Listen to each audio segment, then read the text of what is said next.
Rumus ini pakai. Gunakan dalam hidup.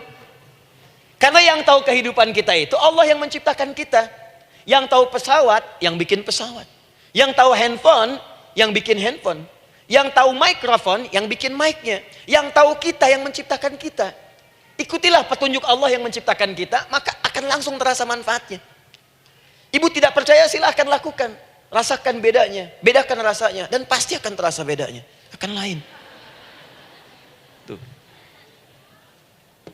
Doa.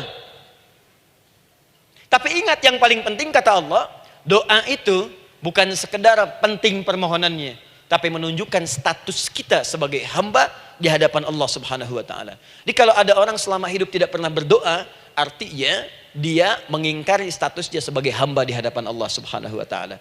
Mau menyejajarkan diri dengan Tuhan. Kan yang tidak pernah meminta itu Tuhan. Allah yang memberikan. Kalau manusia beda pasti minta. Artinya kalau ada manusia nggak pernah minta, seakan-akan bahasa halusnya, kamu ini ngaku jadi Tuhan.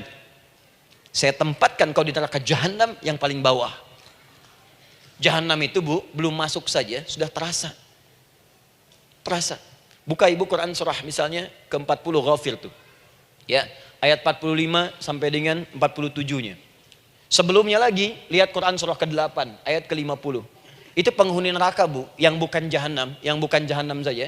Penghuni neraka itu kalau mau meninggal itu dipukulin dulu malaikat. Depan belakangnya. Ayo, kamu keluar. Lama amat keluarnya rohnya katanya. Takut karena nggak punya bekal. Kan maaf ya, kaidah mengatakan orang nggak punya bekal itu takut pulang, apalagi orang merasa salah. Anak ibu berbuat kesalahan, mau pulang takut kan? Takut. Jadi kalau ada anak takut pulang, salah dia. Salah.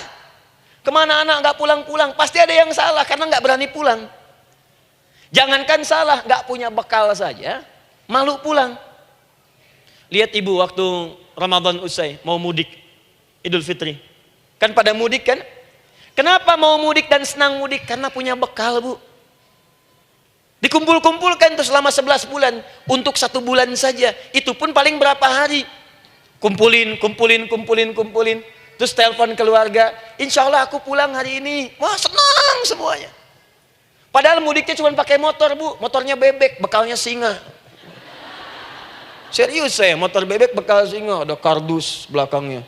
Tulisin. Terus tambah pelepah pisang buat begini. Belakangnya ditulisin, aku pulang sayang. Jalan, mudik. Terus yang di rumah kan senang nerimanya. Kenapa? Karena ada yang pulang dan bawa bekal. Saya pernah tanya pada seseorang, kenapa anda nggak mudik? Nggak ada bekal Ustaz, nggak ada bekal, malu pulang. Kebayang nggak saat pulang menghadap Allah nggak punya bekal? Malu pulang, apalagi punya banyak salah, jadi nggak mau keluar rohnya. Malaikatnya geram, dipukulin sama malaikat, pukul depannya, pukul belakang. Kamu ini cepat keluar. Keluar. Malu pulang. Tapi kalau punya bekal enak. Dan yang nyambut langsung malaikat. Bahkan nanti ada satu amalan saat dikerjakan, itu orang ini sudah masuk surga, tapi semua malaikat di semua pintu surga yang 8 itu datang mengunjungi dia mengucapkan selamat.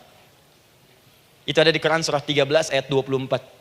Salamun alaikum bima sabartum fa ni'ma uqbaddar. Selamat ya saat di dunia sabar mencari bekal, dan ini bekal terbaik yang kamu dapatkan, silahkan nikmati surga yang kamu rindukan itu. Ini nikmatnya tempat yang pernah nanti kamu kunjungi.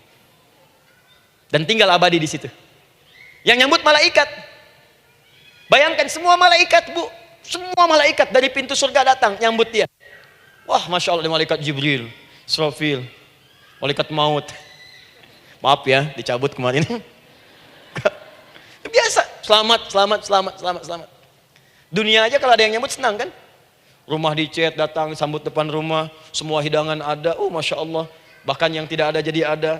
Luarnya kongguan, dalamnya rangginang gitu kan. Wah, muncul semua. Paham ya? Jadi ini bagian pertama. Jadi kita katakan kenapa manusia mesti berdoa. Jawabannya karena manusia itu hamba. Dan doa itu adalah fitrah, bagian dari kehidupan. Kenapa manusia mesti berdoa? Karena ada komitmen dari Allah. Setiap dia mendapatkan sebuah persoalan, maka Allah akan jawab dan berikan jawaban dari semua persoalannya. Jalan mendapatkan jawaban itu adalah doa. Kenapa manusia mesti berdoa? Karena dia butuh dengan Allah. Dan puncaknya, Kenapa dia mesti berdoa? Karena Allah ingin membahagiakan kehidupan dunianya sebelum sampai keabadiannya di akhirat. Jadi ketika kita berdoa, sebetulnya kebaikan untuk kita karena Allah ingin kita bahagia. Ingin mudah hidupnya.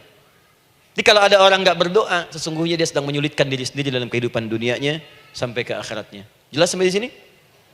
Masya Allah. Alhamdulillah.